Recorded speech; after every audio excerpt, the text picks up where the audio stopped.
Okay, cool. So, welcome everybody to Take a Hike Diabetes. Tonight we are having a community call with Marionette Audifferen. She is one of my favorite humans on this planet. I had her on the virtual campfire earlier this year to talk a little bit about her adventures in the outdoors and her work with GirlTrek, which is an amazing organization that's working to get Black women outdoors and practicing radical self-care through the simple act of walking, which is a really interesting tie-in with the diabetes thing because when you look at the prevalence of diabetes among racial groups, Indigenous folks have the highest prevalence, and then Hispanic folks, and then the Black community, and then Asians and others, and then non-Hispanic white folks.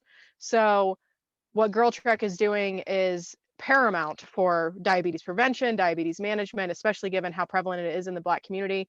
And Marionette's son has diabetes as well. So tonight we're going to be talking about how to care for folks with diabetes, things you can do in your community to make sure nobody gets left behind, and how to just make sure everybody feels good and is taken care of. So Marionette, welcome. Thanks for being here.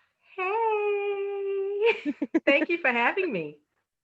A Yes, different, it's a so different good to kind of topic. Different kind of yeah, topic, but one yeah, that I'm different. And that I am well acquainted with.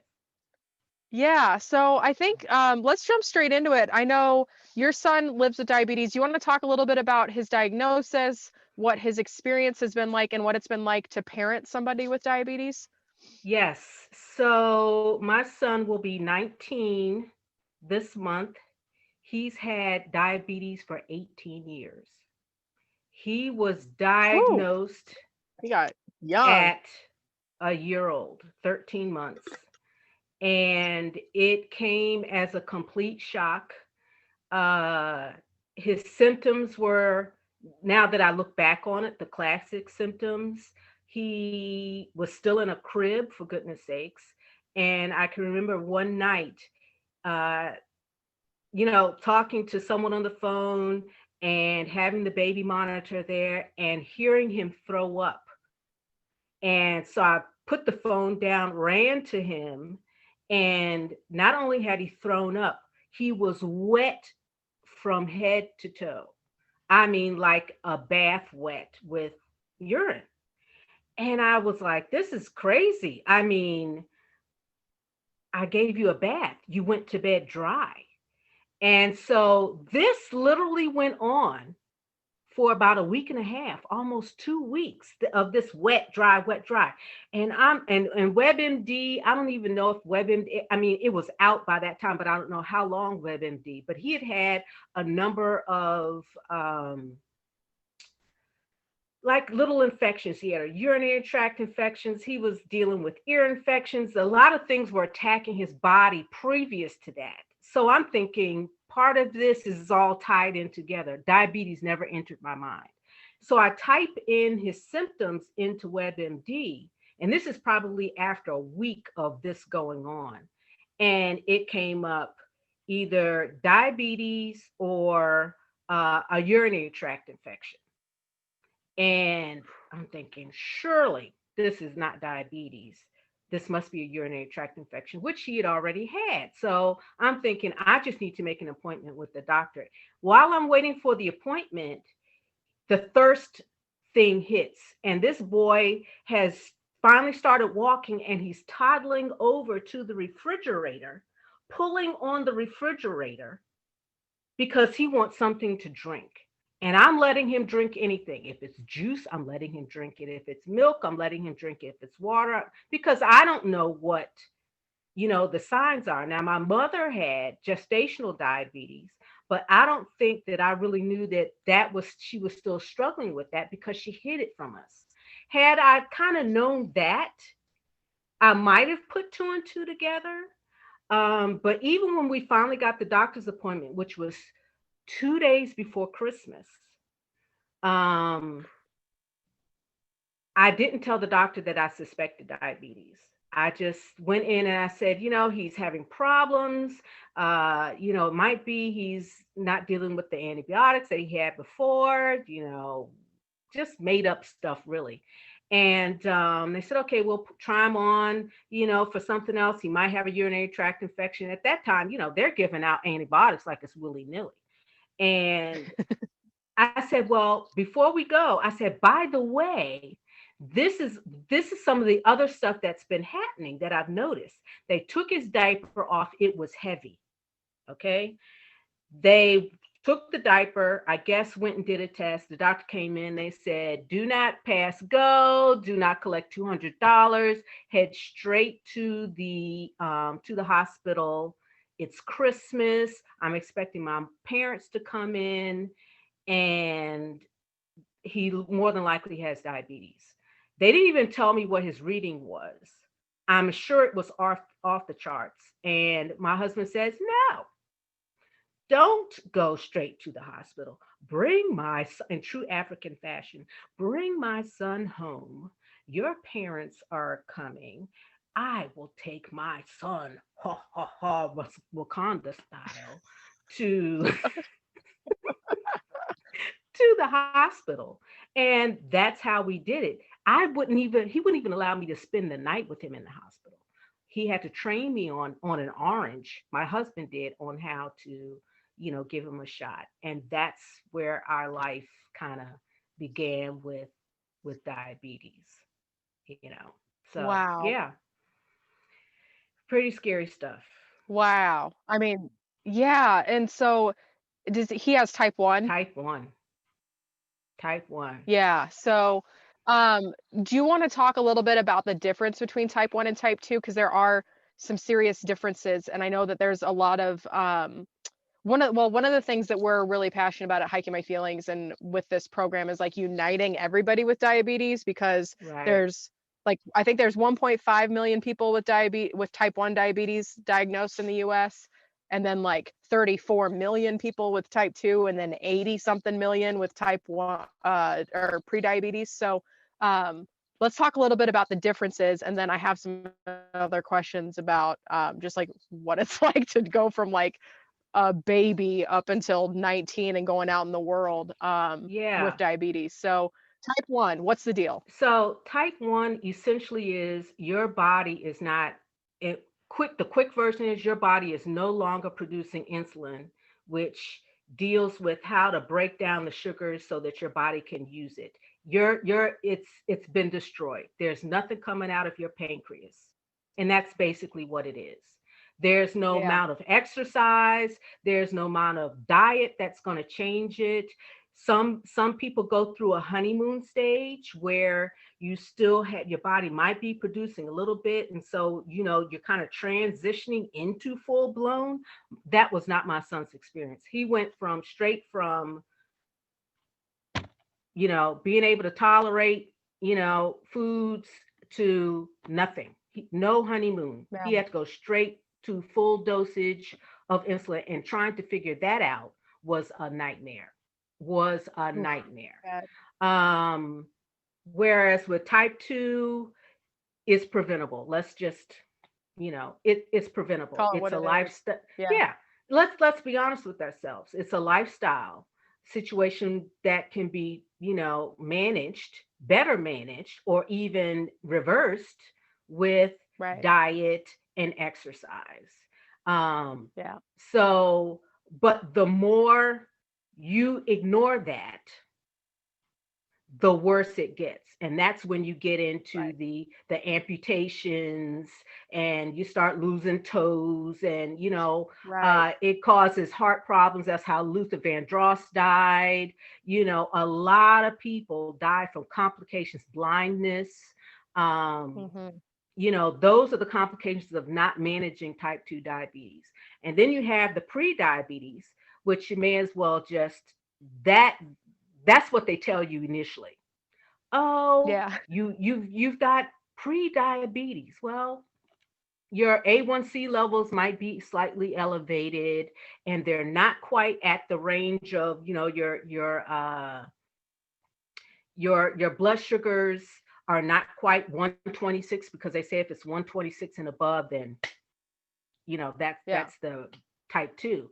But you're elevated, you're above the 110, you're 115 when you should be down 99 or less. You're in that Right. that area. So that's where the pre-diabetes, and that's your biggest opportunity to to make real change. That's where they have diagnosed me. Yeah. Since I moved back to the States in 2013, and I was living overseas, and would only come back home once a year. And that's when I started finding a whole lot of stuff during my physicals: hypertension, the classic stuff that Yeah. you find out as you're getting older, as you're less active, as you're gaining weight in your mid 40s and your mid 50s. Be careful, it's coming, baby. And menopause, which for me Right. started in my early 40s. So by the What? time, I'm not ready for look, that, I'm Marinette. not complaining. I am not complaining at all. It's lovely. I'm not going to the store once a month, you know. So, but that diagnosis for me, those two diagnoses came together for me: hypertension and And the type and prediabetes. the pre-diabetes, which really is a double whammy.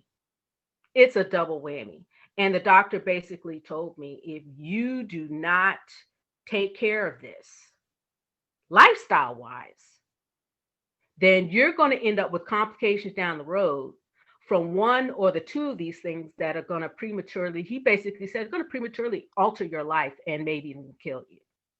you know. Yeah. So that's the long and short of it. Type 2 lifestyle can be managed with lifestyle changes, diet changes, smoking, drinking, Hmm. alcohol, all of those things over a period of years add up, really add up. Yeah. So Yeah. And I think the thing that's interesting and isn't talked about enough with diabetes type 2, because like type 1, where you're like, it's autoimmune, there's no fixing it, we're yeah, looking for a cure, like there's no right, insulin production whatsoever. Type 2, there's a lot of shame and stigma around that diagnosis because it can be prevented and because of lifestyle changes. But one of the questions that I'm trying to answer through all of our work in this campaign, Take a Hike Diabetes, which is like this program is our kickoff to what we're doing next year. Through our storytelling, through our exploration of just like talking with other folks, I'm curious because in my particular case, my diabetes was tied to trauma from a sexual assault I survived in college and never got help for. So that led to unhealthy coping mechanisms like eating and drinking right, my feelings. And then I discovered through hiking, like, these are the dots that I'm connecting. Oh my God, I'm hiking my feelings instead of eating and drinking them. Thank you, diabetes. Because I couldn't do eating and drinking my feelings anymore if I wanted to be a good diabetes patient. So right, my question is trauma a root cause of diabetes? And if so, if we treat the trauma, can we treat diabetes differently, if not just eradicate it completely? Because trauma is a big factor in developing these kinds of unhealthy coping mechanisms that can lead to that kind of diagnosis. And if we look at it through the lens of prevalence by racial group, if you think about indigenous, Hispanic, Black communities, Asian communities, and the trauma those communities have faced, especially in the United States, then you could say, like, one could guess that, yeah, maybe right, trauma is a problem and a root cause of it. And I think one of the other things that's important to mention too about type 2 with regards to the shame and stigma is like, yes, ultimately at the end of the day, it is my choice what I put in my body. It is my choice how I move it. It is my choice how I manage my stress. Um, but there are a lot of factors that are stacked against us too. Like if you right, live in a food desert, you're not right, eating fresh, healthy vegetables. You're probably right, having Pop Tarts and sugar loaded cereals for right, breakfast, right? Like, right, so there's right, that. There's if you're working 2 or 3 jobs because you're severely underpaid and you're just trying to keep food on the table, you might not have time to exercise. So it's like, it's not either or, it's yes and. Like, yes, you can manage it with lifestyle choices. And also, not all of us have the same foundation from which to make said choices or have access to the things that help us make healthy choices. Um, right. so it's such a tricky disease on both sides of the thing. And that's one of the things. So Saturday is World Diabetes Day. We're encouraging everybody to get out for a hike to celebrate and bring awareness, and just get your body moving and like work to prevent it or manage your blood sugar levels if you're living with diabetes. But one of the things that I'm really passionate about is like uniting all people with diabetes, because if we're talking Right. about like who has it worse, like type 1, you're like, well, I can't do anything, I can't exercise it away, I can't eat better to make it go away. We're going to make a lot more impact as like 100+ million people with type 1, type 2, and pre-diabetes than we are like as individual segments of this disease Right. group. Right. So when it comes to like your son and his growth through this, like you talked about learning how to practice on an orange to like administer insulin, what other challenges have you faced as a parent going through this with your child?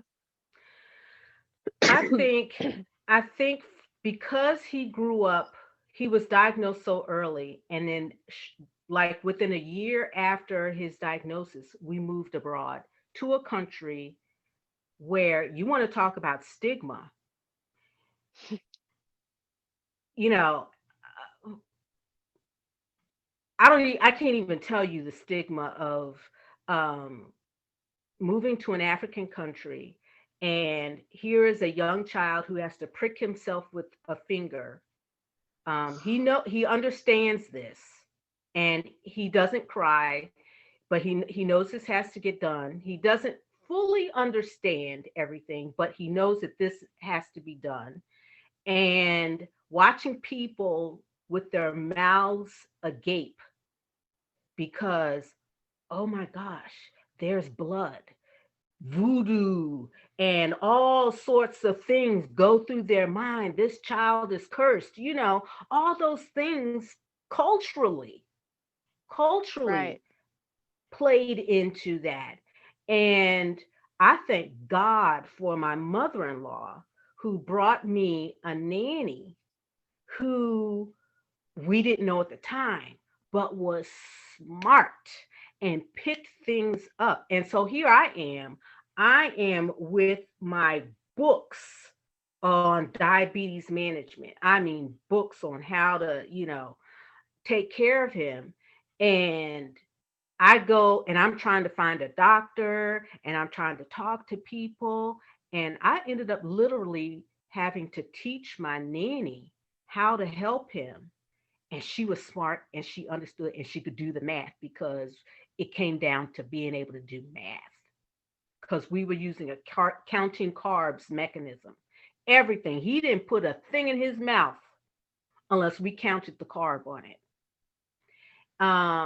But the trauma of all that, and I think getting back to what you're saying, the stress of dealing with him affected me. Yeah. No sleep, no sleep. I think it wasn't until we moved back here. So he moved back here at, what, age 11 or 12 from, we spent 10 years there.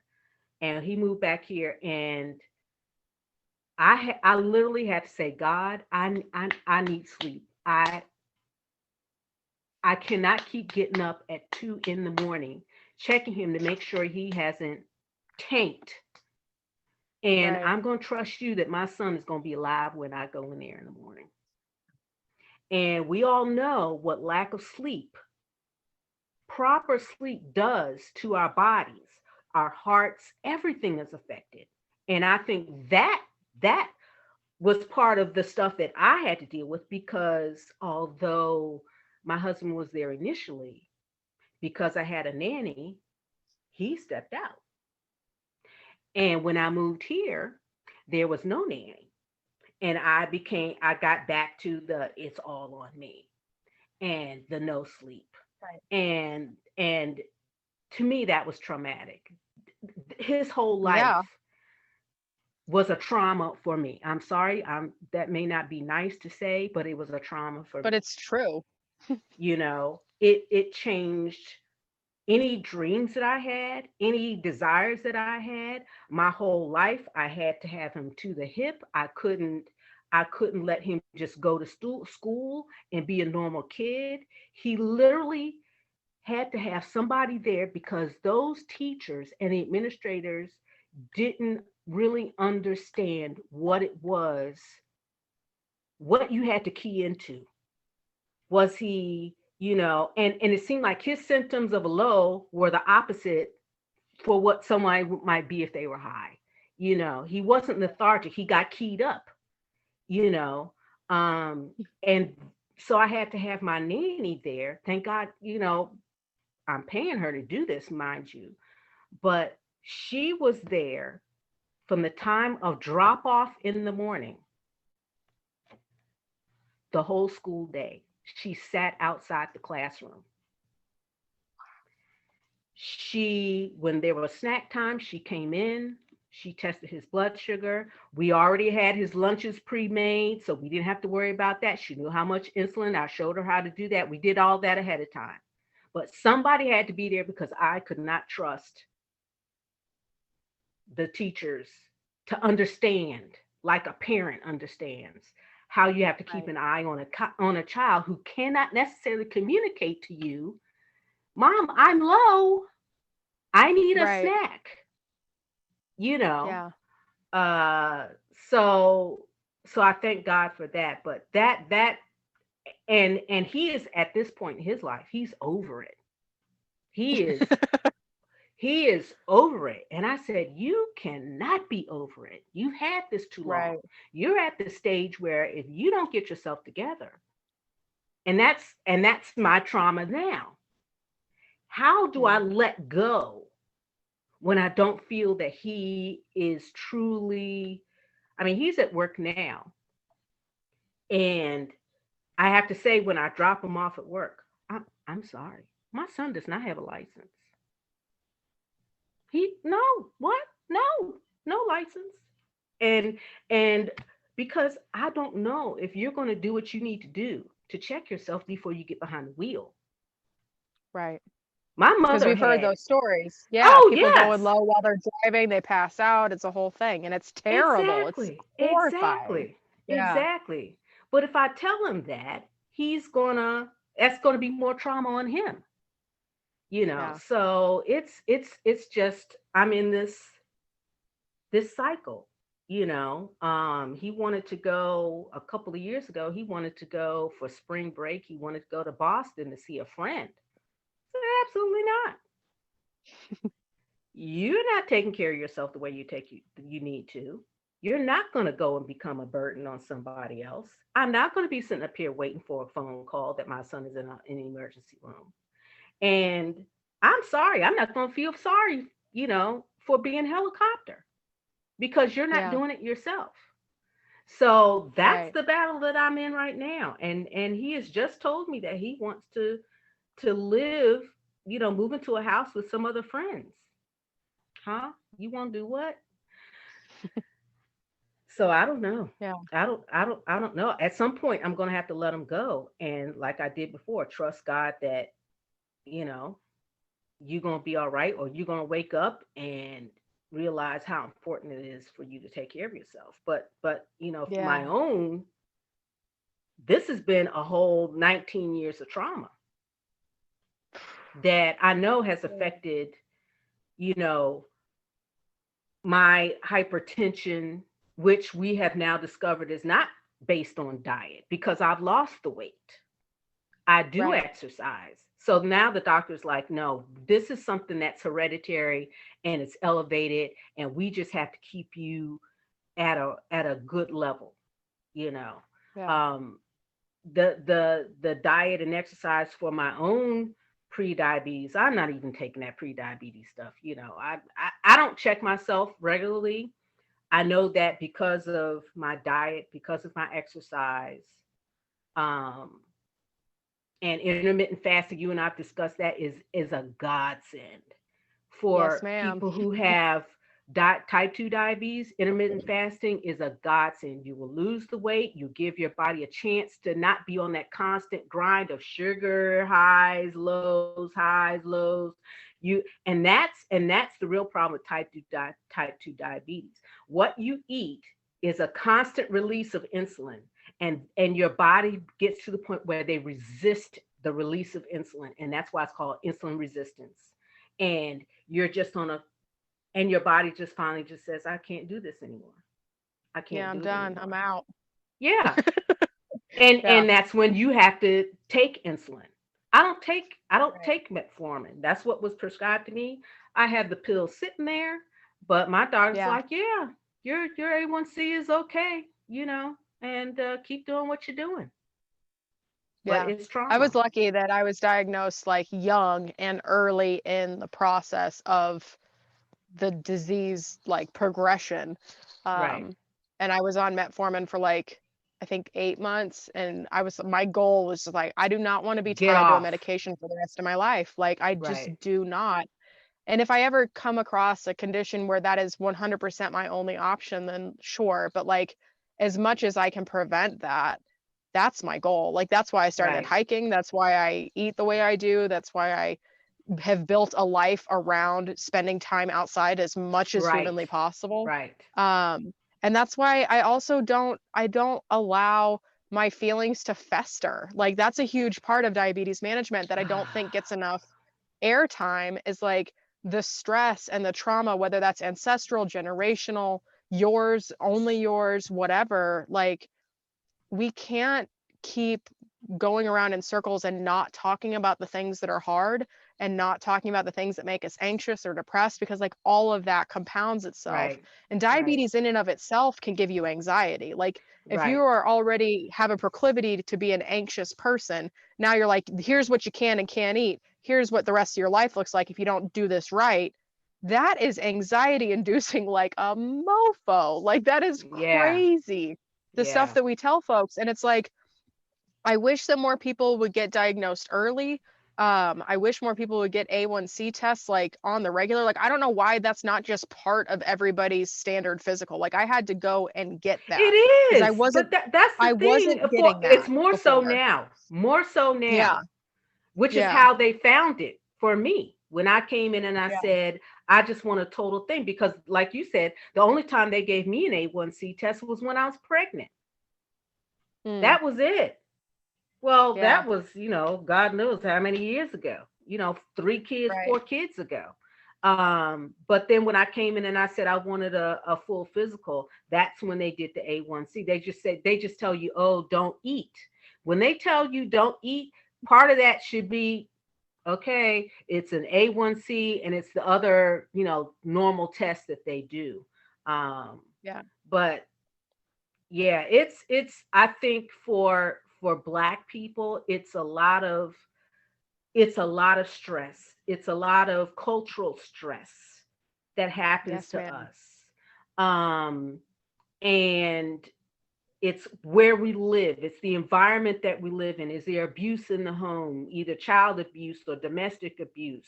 Is it stress because of our environment in terms of where we live? Is a the urban setting?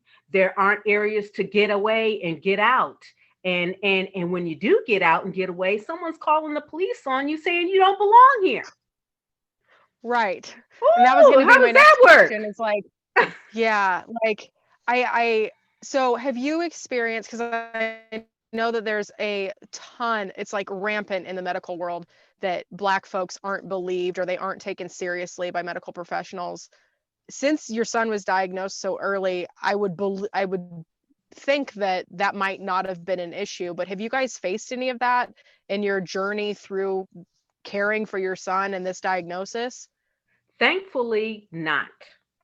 Yeah. Thankfully, not. I have not. In fact, I'm thankful that I've had nothing but over the top help, because initially, there was a period in the mid 2000s where we lost, in the latter part of the 2000, no, the mid 2000s, where we lost health insurance.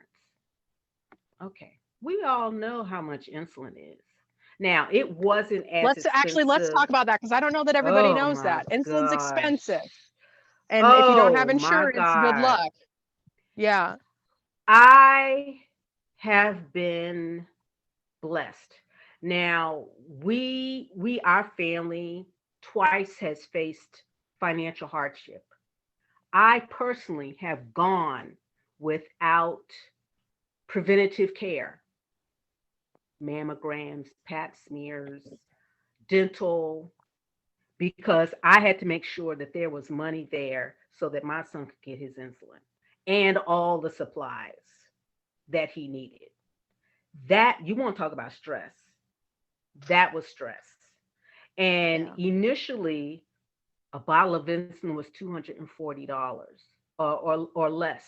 Then I just started seeing things creep up as it seemed like they came out with insulin pens, because when he was first diagnosed, what was an insulin pen? You were Right. doing a vial. There was no such thing as a pump. You had to get to a certain age, and then the a pump, which is what he should have been on that young, was a barrier, because he's not. So I don't know if now they put children his age on pumps. Right. That young age, they will put them on a pump now. So I don't know, maybe, I don't know if that was a barrier right there. But now, I mean, and I have insurance now, and I go to the pharmacy to pick up stuff, and my insurance company just decides, well, we're not going to, pay whatever it is, and you owe us, 600 and some odd dollars. And I'm like, huh? Okay, you need to put it back on the shelf, and I need to go home, and I need to start making some arrangements and calling the insurance company, because he takes two insulins. He takes and that's the thing. Type 1 diabetes is not just one insulin; it's two. You've got one that you take for the food that you eat, because it takes 2 to 4 hours for food to, digest and go through your system. So you need to, have an insulin that covers that. Then you need the one that is long acting, that will cover you for almost 18 to 24 hours, so that your blood sugars don't go up during the day when you're not eating. Right. And I'm telling you, I used to be able to go back to where we lived in Nigeria, $2,000 worth of supplies and insulin to last me six months or so. $2,000 isn't enough to last someone that doesn't have insurance 1 month. Now, not enough. Oh my goodness. Not enough. It's not enough, including the test strips, including, the needles that you have to get, the pin needles that you have to get, or, a glucagon, for goodness sake, is $250. I mean, I don't know what I'm going to face when I go to the pharmacy to pick up insulin. I It's freaking literally criminal. have it's not, but I have to prepare myself, so, and there's so many organizations out there.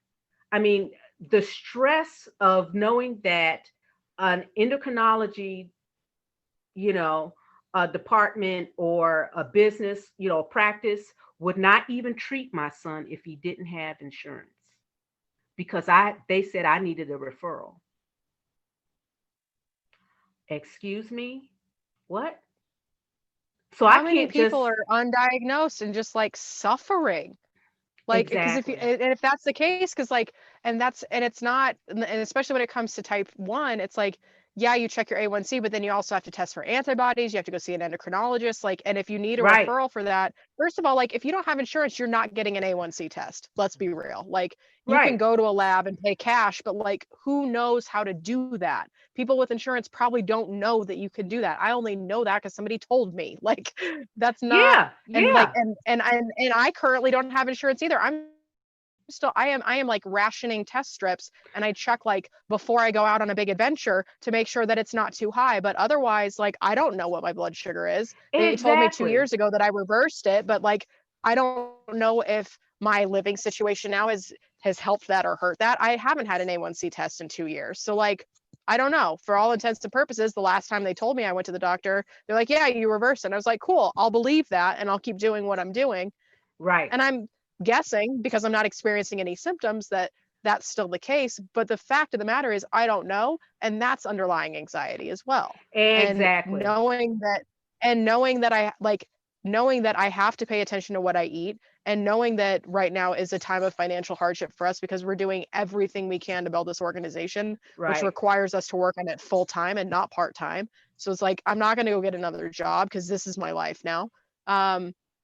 It's one of those things where it's like, it is such a barrier to living the life you want to live, to Right. have any version of this disease. Like, and the Right. barriers Right. are different, and they increase depending on what kind you have. But it's like, this is one of the most political diseases because of all the things that impact it: health Right. insurance, price of insulin, access to healthcare, access Right. to food, stress reduction, how much Right. money you make, like the pay gap that affects Right. this. Right. Because Right. if I like, Exactly. I'm a white woman, I have to work however much more to make the same that a white man does, and that goes down the scale.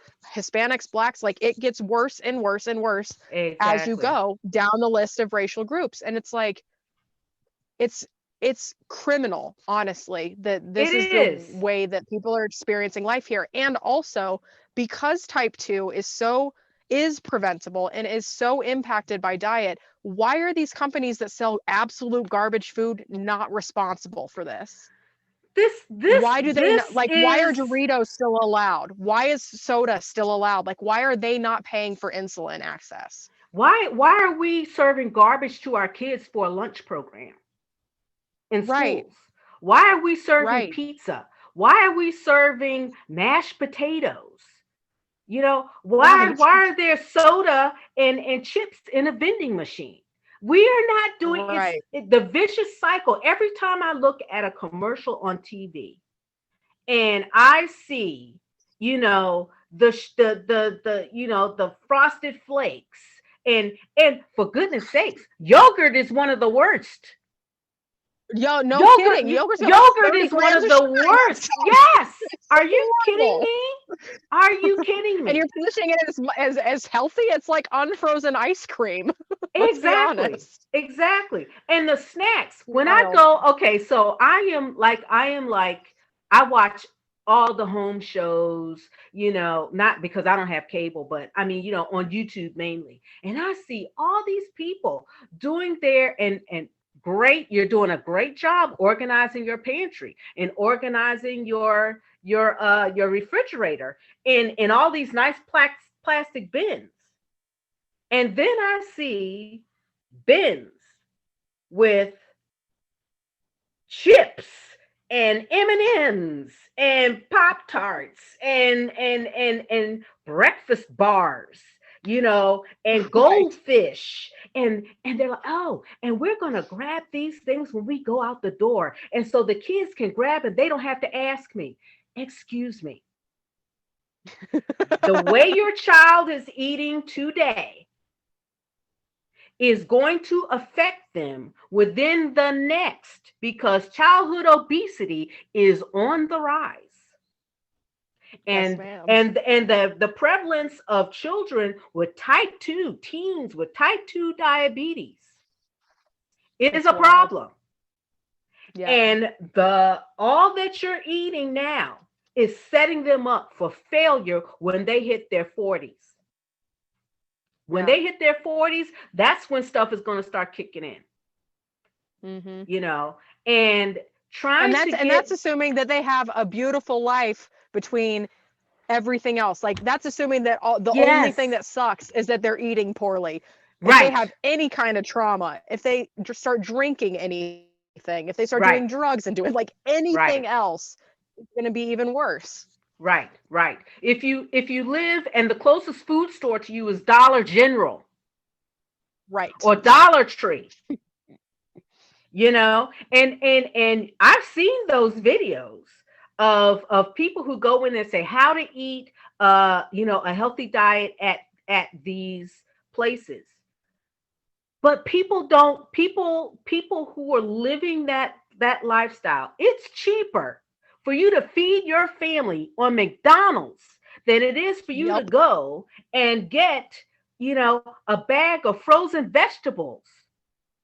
Do you know how much frozen cauliflower is? Because that's what you need. More than a Because Big Mac. exactly. The frozen. I mean, the whole thing about education is a big thing too. The Yeah. whole thing of food education, and the food industry has done a number on this country, a Hmm. number on this country, and That have, pyramid is the biggest load of crap I've ever oh, seen in my life. the biggest load of crap. And if we were able to get a hold of that, you know, I'm not mad when New York decides they want to put a tax on soda. You're Neither daggone am right. I. Hmm. You're daggone right. They put a tax on cigarettes, they put a tax on alcohol, put a tax on the soda, because that you have to hit people in the pocket before Yeah. they understand. But that doesn't help the people who living in a food desert, that don't have farmers markets, that where No. Whole Foods won't even consider coming to that area. Won't even Yes. consider. And that's The the other best, thing. Yeah. the food services and the food stores and restaurants that sell the healthiest foods are not coming to Black and brown communities. Let's be honest, they're No, not, they're because they not. know the money And is they're not not coming to there. rural communities either. No, they're not. So They're in big cities and affluent neighborhoods, which are usually exactly, white and gentrified to shit. So the thing that's exactly. interesting to me, there's a lot of things that are interesting to me. I get fired up when I talk about this, and I'm glad you're here because this has been fun. Um, like I the thing that blows my mind is like it took like so I grew up in Kansas and then I lived in Tampa and I lived in Chicago and I lived in Austin and like I was an athlete. I knew how to eat right, but it really wasn't until I moved to California where it's just like a completely different world out here nutritionally and all the things that are available and the food trends out here and everything's happy and healthy and vegan or vegetarian and all this stuff. Like it wasn't until I moved to Southern California until I learned like how to read a nutrition Right, label and all the things that are messed up in the food system and the food supply chain and like why we should grow our own food because like God forbid anything happens on a global scale or even just in California. Like if California, we're going to run out of water in California within like the next 50 to 75 years in SoCal. Like the right, water table is gone. And so right. when we can't grow food, because that's the other thing. Like, and my dad and I actually got into an argument about this because he thought I was lying because it sounds so ridiculous. But California provides food for like most of the world. And Right, he was right. like, that's not true. I was like, okay, I live here. Yes, it is. And also like when we run out of water and we can't provide food for the rest of the world, we're not gonna have food to eat. Like, because we provide Right, food for the US and a lot of right, other folks. right, So like right, right. then we're talking like food wars, literally. Like, where do you go to get food when the food supply chain is interrupted? Like COVID, that was kind of one of those things where I was like, this could be a huge problem. Like if we are going to not import stuff and if we're not going to take care of the people that work here, that pick the food, that grow the food, that sell the food, like we're going to have a huge huge civil A problem huge here. And problem. that's for everybody. That's not just for folks with diabetes, but especially for folks with diabetes, especially for folks that are trying to control it through diet and exercise. Because if you don't have access, and that's one of my biggest underlying fears at all times right now, is like, if I can't afford healthy food, we're screwed. Like earlier this year, we Right, were eating it. We were going to the food bank. We were feeding America customers, and right, that was like we'd get the stuff that we could afford to get at Trader Joe's, and then everything else was supplemented by food banks. And I tell you what, they don't give you a lot of healthy stuff, right, or they give you tons of stuff that you could never consume as a family of two. Like they'll give you right, 18 pounds of apples. Like I can't eat 18 right, pounds of apples. There's only so much stuff I can do with an apple. I need to have diversity in my diet. Like right. it's it's insane. Like it's absolutely crazy. And like there are so many gaps that need to be bridged when it comes to access to food, especially in Black and brown communities. Like that's one of the things that we're doing next year is we're going around and we're hiking in these different doing these different urban adventures, one to show that you don't have to go across state lines or to a national park to have an outdoor experience. You can have them in your Right, own backyard.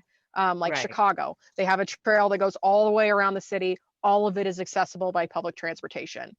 That opens up so many recreation opportunities to people that otherwise wouldn't be able to experience the outdoors because they don't have access to it. If you don't right, have reliable transportation, good luck getting to a mountain to hike it. good luck getting to a mountain to hike it if you don't even have mountains. Like most of the country is not Right. mountainous. Right. Like It's not. there's so Yeah. like it's wild. So like we're trying to showcase the accessibility of outdoors, making it more inclusive, because to your point, like if you don't feel safe going outside, you're not gonna. Right. So like Right. there's a lot of things that need to happen to make sure that people feel safe and welcome and included in the outdoors, and access to food for people with diabetes, and all of these other symptoms, all these other things that like impact the way that we live our life. Like so the American Diabetes Association, the latest statistic that I saw says that 49% of US adults are pre-diabetic or living with diabetes. Right. 49%, Marionette. How? Why?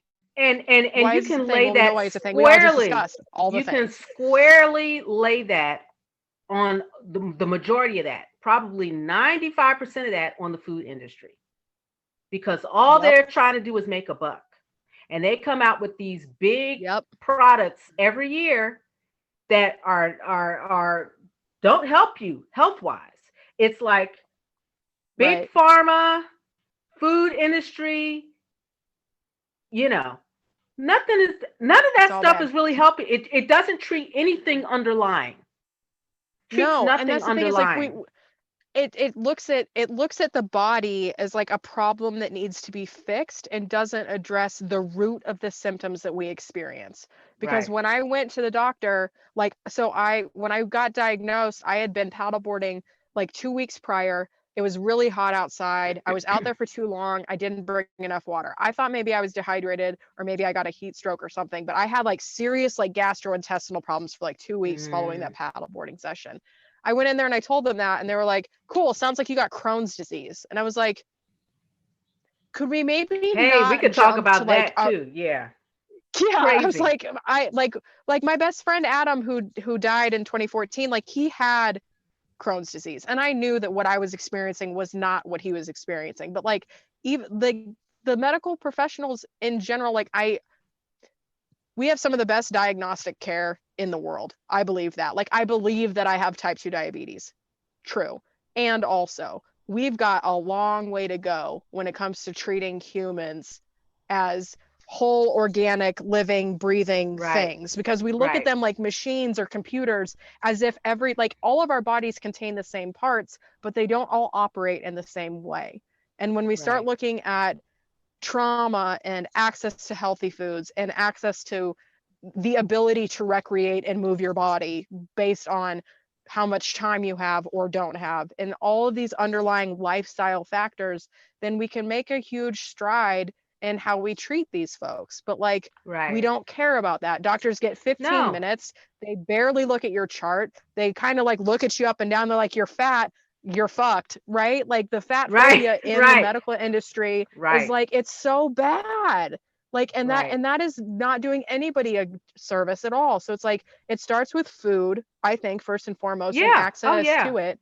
And then your ability to provide for yourself and for your family, and in a low stress kind of way. Like the reality is this country is so ass backwards with how we live life. Like I look at third world countries that don't have the health problems we have, and I'm like, maybe maybe our industrialized nation is not the way to go. It Like is. It folks is in the not. Philippines, they might be living in a shanty, but they aren't sick. They're some of the happiest people I've met. Like all over I'm the telling world, all you. these communities where people are like, where Americans are like, oh, they've got it bad. It's like, I don't think they do. Like just because they don't have a McMansion doesn't mean that they're bad. Like they're eating foods that grow locally, they're growing them themselves, and they don't have the chronic illnesses that we do. Certainly not I'd to this rather have degree. my health than a big ass house. Like I don't know. You're right. And the we are living a life, Americans in general want to live a life of convenience. And from living Mm-hmm. abroad to living here, I feel like I can make that statement because Yeah. I've seen how people now, when I lived over there, I lived very comfortably. I mean, heck, I had a nanny, I had a driver, I had a cook. And Yeah. I saw how they lived. They weren't going to the doctor, you know, as much. Like you said, they were going to the local markets, what we would call farmers markets, Yeah, was that's there just what it is steady. there. Exactly. That's just what it is there. That's just how they shop and how they eat. Exactly. Like, And we're not talking about foods that had a whole lot of pesticides and right. and and Oh all yeah, that don't kind even of get me stuff. started on the environmental stuff. Oh my Lord. Exactly. And so we're here, we want everything like this. We don't want to wait. We don't want to wait Mm-hmm. for things to grow to maturity. We want the yield to be, you know, to quicken so they can get it to market and hurry up and make their money. And I saw Mm-hmm. how people lived in African countries. And I'm thinking, now I'm at the stage now, well, shoot, my kids are at the age and stage where they're about to get out on their own, and I'm considering van life. Go for it, My girl. Tell oh, you what, my it's the best husband, decision I've ever made for myself. I am dead serious. And I am dead serious about this. I was watching a van life video today, and my husband overheard, and he's like, "Oh, whoa, what are they talking about there? Vans? Yeah, that'd be nice."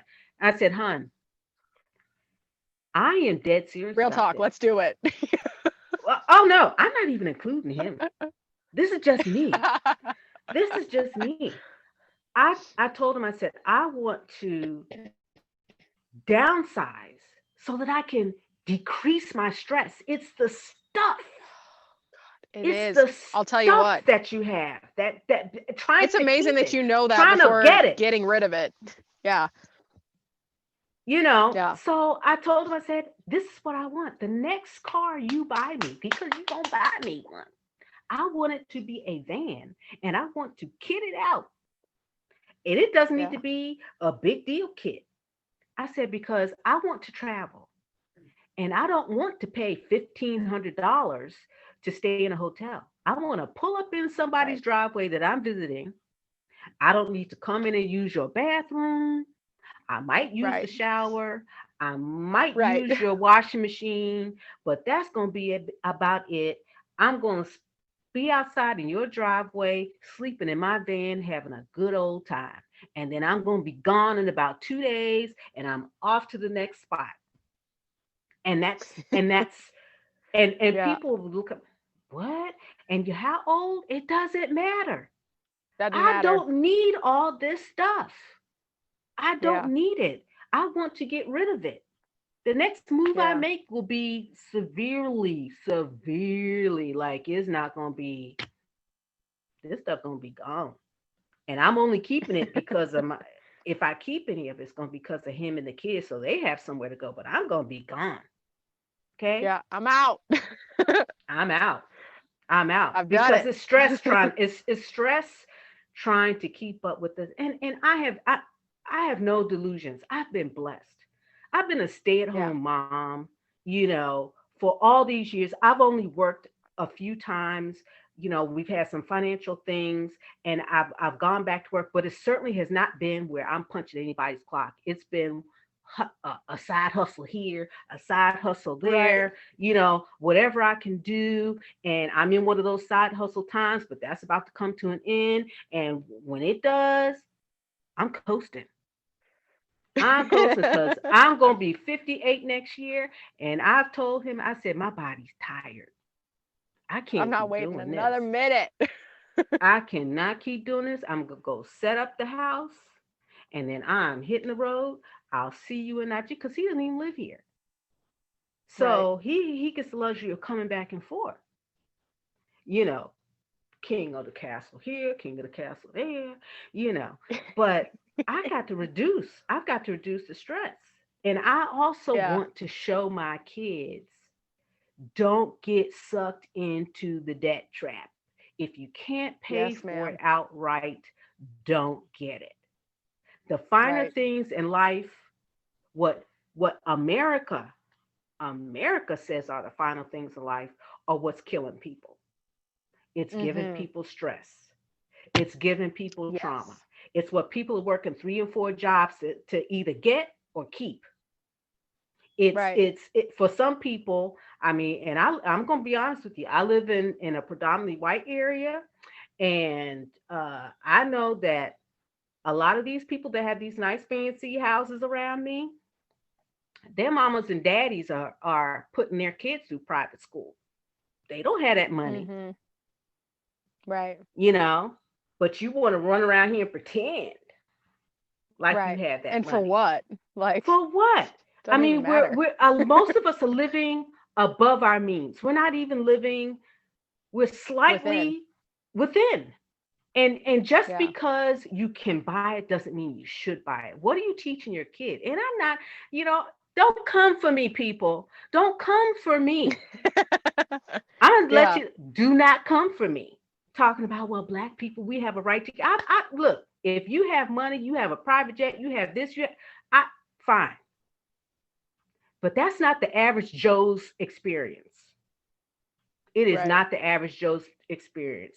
And we can't look at the 1% and say we've been left behind. We still have to live our lives in in such a way that we are not stressing ourselves out trying to live like somebody else.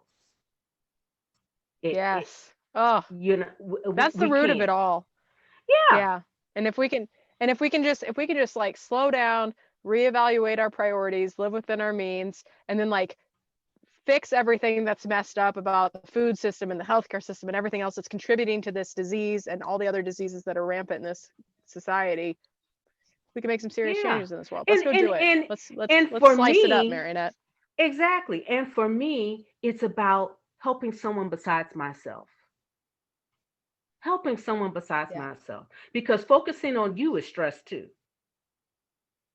Mm-hmm. Focusing just on you is a stress.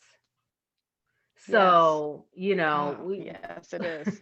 we got it backwards. We've got it backwards in this country, Yeah. and and I don't know what we need to do to fix it, but it's looking outward Yeah. and Well, and I think it's shedding. conversations like this. Yeah. I think it's having conversations like this. It's getting active in our communities and taking care of the Yeah. people that we care about, because like Right. we're, especially just as a country we're so divided, and just as communities we're so divided. Like Right. there's not a tribal, communal, Right. village type vibe anywhere in this country anymore, really. Like No. we're all It, just and so and the people that individualistic. have that, the people that have that did not start out here. They're the No. immigrants that came in that Right. help each other, Right. Yeah. you know. True story. So yeah, that's just. Barbara, did you have any questions before we wrap things up here?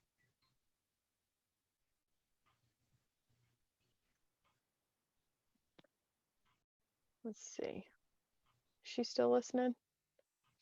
No All question. right. Okay.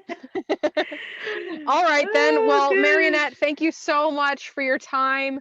I love chatting with you. I'm just gonna like schedule a monthly call with Marionette for everybody to just come listen to us jam about stuff, because it's just nice to chat with somebody who gets it and who also gets fired up the way I do about these things. So Yeah. thank you so much for your time. Thank you for For having anybody me, that's watching, Sydney. you can, of course, you guys can follow Marionette on Instagram. She's at Mocha Mama Treks. And if you're interested in joining her team on Kilter for our Diabetes Awareness Month campaign, you can join Mocha's in Motion and Mocha's track in your miles towards our motion. goal. Yeah, track your miles towards our goal of hiking 1,000,000 miles for diabetes awareness. So thank you again for joining us tonight, and I hope you have a wonderful rest of your week. And stay safe, stay healthy, and give that son a big old hug for us. I'll do that. You too. All right. Thank you so much. All right. We'll chat Okay. soon. Okay. Bye Bye. bye.